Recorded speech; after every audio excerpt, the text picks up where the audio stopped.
Hey tubers, Farmall here. Been a while, but I thought I'd make a little update. I picked up this Philco. It's a 42-380 radio. I would assume 1942 or late 1941. Couldn't really find the year online, but I didn't look very long. It's in pretty rough shape. You know, the veneers, it's missing a couple pieces of veneer, and the top is in really bad shape, but you could probably replace it. The rest of the wood isn't too bad. You know, it's coming apart a little bit. I would assume it was in an attic or garage or basement or something, and the moisture got to it a little bit. But it's all there with the exception of this one push button. And I asked the gentleman who was selling it at the garage sale what he wanted for it, and he said $5. So I couldn't pass it up. Internally, I believe it's all here. It's got the original field coil speaker, the original loop antenna, and the chassis.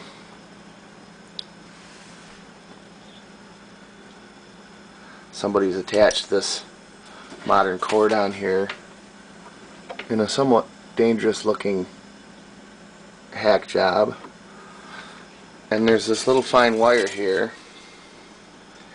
that I don't know where it goes. It may go to the bottom of the loop antenna, but I'm not positive. I'll have to look at the schematic. But he wanted $5 for it, so I paid him the $5 for it. And I'd also picked this up out of his pile. It's a DeVilbiss microampere meter. The glass is cracked. He wanted 50 cents for that, but he said, make it a nice round $5. So I paid him $5 for both of them. So I didn't think that was too bad. But I'm going to get the chassis pulled out of here and see what kind of shape it's in. And this plastic piece is in really rough shape, but they do repro these. The only thing you have to save is this little metal strip. Here, let me turn this back around. The only thing you have to save is this metal strip that has the volume, tone, tuning, etc. on it. You have to save that. This plastic shrinks or something. As you can see, it's pulled right away from the screws. But they do repro that. Alright, we got the chassis out. There's the deck the chassis sets on, and out through the faceplate. I took the speaker out and the antenna also. I'm probably going to disassemble this cabinet. See about fixing up the glue joints. The chassis is actually in pretty nice shape. It's got a little rust on the transformer and the tuning capacitor here, but I don't know how well that's going to clean up. But the this is actually the dial glass. It's not broken. I thought this was metal and it had a glass over the top of it, and the pointer was broke. But actually, the pointer's here, and it goes down in behind the glass. Where's my little flashlight? The pointer goes down in behind the glass, and you can see the pointer inside there. So that's kind of neat. I'm glad that's not broke or missing. So the only thing that's missing then is this knob. And actually, all the original hardware is here. The 4 knobs. This holds the antenna. This is the nuts for the speaker, and the rubber grommet, the rubber spacer and washer and bolts for the chassis. And the speaker's not in too bad a shape either. It has one small hole in it right here, which I probably can patch with a little piece of masking tape or something, or maybe a little spot of super glue. You know, the paper's dry. So, and the underside of the chassis, you know, there was some mouse poop and stuff inside the cabinet. I thought, oh, the mice probably chewed up all the wiring and stuff. But actually, the underside of the chassis is really clean, almost undisturbed. It's got the original capacitors and stuff in it, which will obviously need to be replaced. There's the electrolytics, and there's quite a few paper caps in there.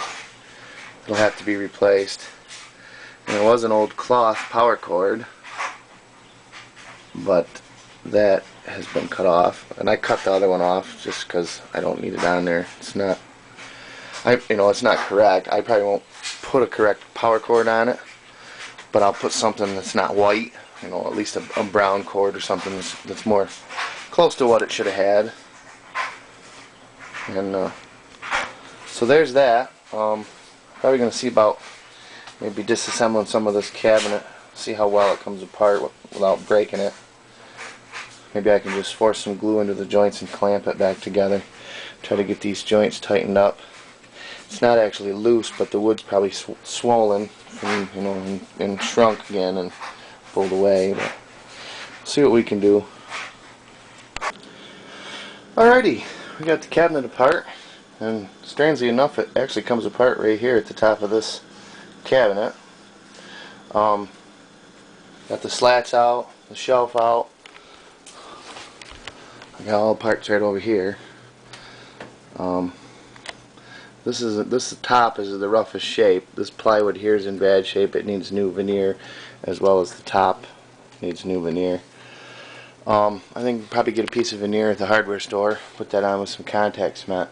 This might be the toughest part. This plywood is pretty weak from moisture, plus it's only, I think, 3 ply, and I don't think I can get anything like that to replace it. So I will probably just use what's there. Maybe I can put some glue in between the layers here and clamp that with a couple blocks and get that strengthened up a little bit. But yeah, it's definitely a part.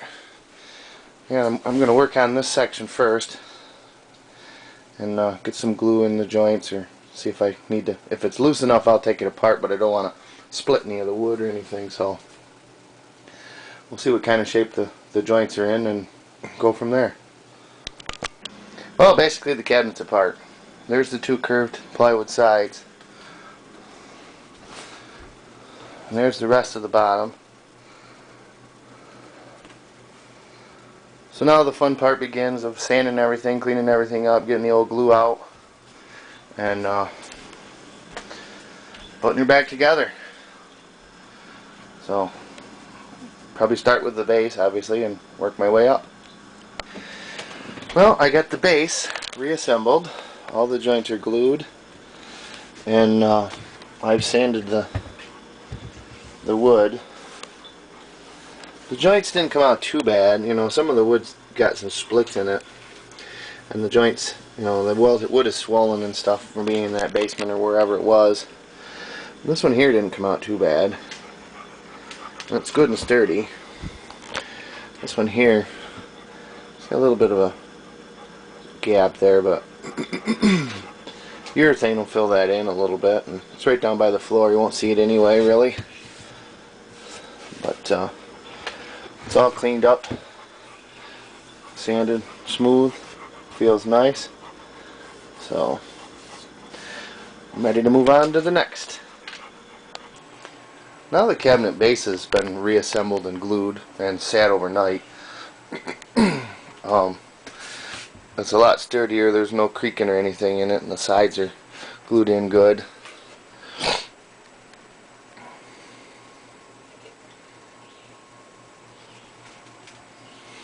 Got everything sanded. I'll give it one good sanding with fine paper before I